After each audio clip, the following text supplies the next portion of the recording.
Quelle est la différence entre RSE et stratégie climat ? La RSE, c'est la responsabilité sociétale de l'entreprise et finalement la stratégie climat est une des composantes de la politique RSE du groupe. Vous avez dans la politique RSE du groupe des sujets qui sont des sujets plutôt sociaux et humains, des sujets qui vont toucher à la façon dont on respecte notre environnement et donc de façon très concrète à la façon dont on va réduire notre empreinte carbone pour l'ensemble de nos activités. Et donc c'est la raison pour laquelle cette stratégie climat n'est qu'un morceau de notre politique RSE globale. Depuis combien de temps avez-vous mis en place une stratégie RSE ?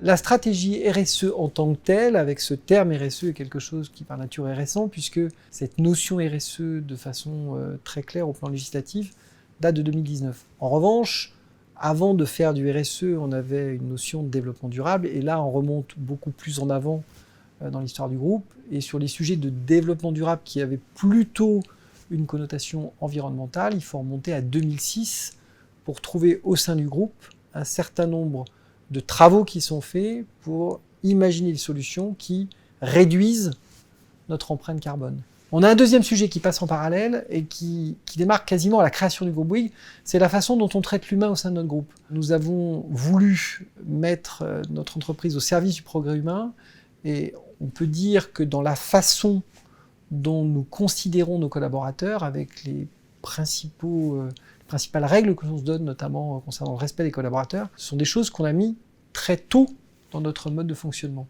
Alors après, les choses évoluent au fil du temps, on a des sujets qui deviennent de plus en plus importants, je pense à un sujet comme la mixité par exemple, sur laquelle nous travaillons maintenant de façon très très effective, mais le trait important qui caractérise le groupe Bouygues, c'est au-delà de cette notion de développement durable, c'est le fait que l'humain soit au centre de notre fonctionnement, avec la conviction profonde que finalement, la seule richesse du groupe, c'est son capital humain. Et donc, tout mettre en œuvre pour que l'on puisse en permanence donner des choses à nos collaborateurs qui illustrent cela. La stratégie RSE de Bouygues, ça traduit comment ?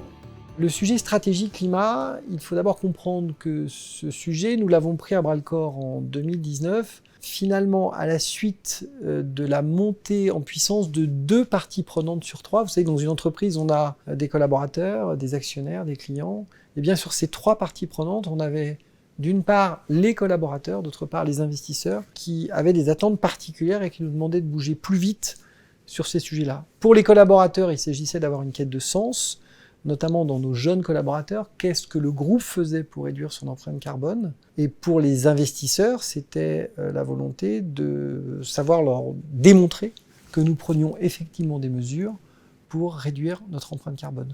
Donc nous avons défini ces stratégies climat, nous avons défini sur les 5 métiers du groupe, avec des plans d'action extrêmement concrets qui permettent de comprendre quelles sont les solutions que nous allons mettre en œuvre pour réduire notre empreinte carbone sur la totalité de la planète.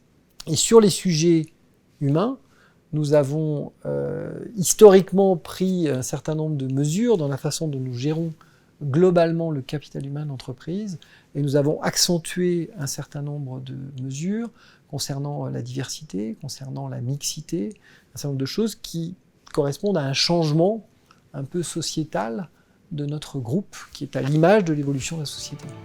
Est-ce que tous les métiers du groupe sont au même niveau d'avancement ?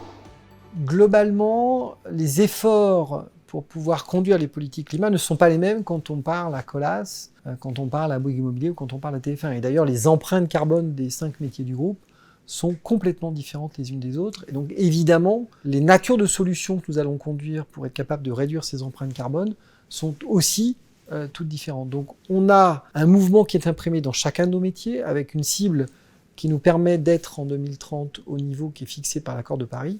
Et la façon dont nous avançons dans ces différentes stratégies est évidemment très dépendant de chaque métier. En revanche, chaque patron de métier est incentivé sur l'avancement de ses plans d'action.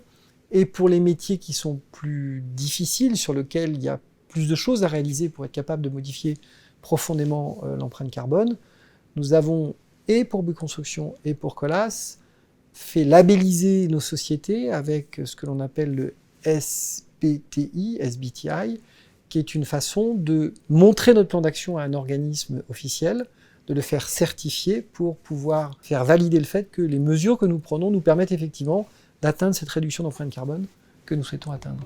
Est-ce que tout le monde doit se sentir concerné par la RSE ?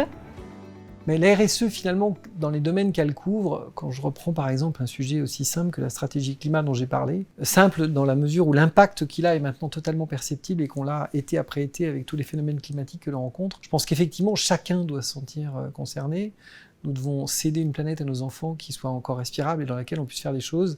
Donc je crois que c'est vraiment l'affaire de chacun. Donc c'est une bonne chose pour la planète. Nous avons un côté économique que l'on peut mettre aussi en avant. Nous avons la chance de savoir proposer des solutions qui nous permettent d'être en plein dans les sujets de préoccupation de nos clients. Donc c'est une aubaine phénoménale, c'est quelque chose qui est bon pour la planète, qui est bon pour nos enfants et qui est bon pour nos emplois puisque nous avons les solutions à proposer à l'ensemble de nos clients. En termes de RSE et de stratégie climat, sommes-nous en avance ou en retard par rapport à nos concurrents ?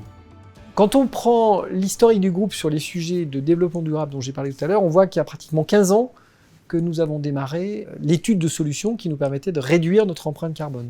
De ce point de vue, c'est une force et ça nous permet à l'heure actuelle de disposer d'un catalogue qui est très très large et qui nous permet de répondre aux demandes de nos clients et de savoir nous positionner. Et donc de ce point de vue, c'est riche d'opportunités commerciales. Quand on reprend la façon dont nous avons communiqué sur ces sujets, le capitaine Mark Day concernant la stratégie climat de Bouygues, c'est décembre 2020. C'est pas quelque chose qui soit en revanche tellement ancien. Maintenant, ce que l'on peut dire, c'est que nous avons pris des engagements devant le marché, que nous présentons l'avancement de ces résultats et que les engagements que nous avons pris, précisément, ils engagent l'entreprise dans un mouvement qui va nous permettre d'aller vers la réduction de l'empreinte carbone en ligne avec ce qui nous est demandé dans l'accord de Paris.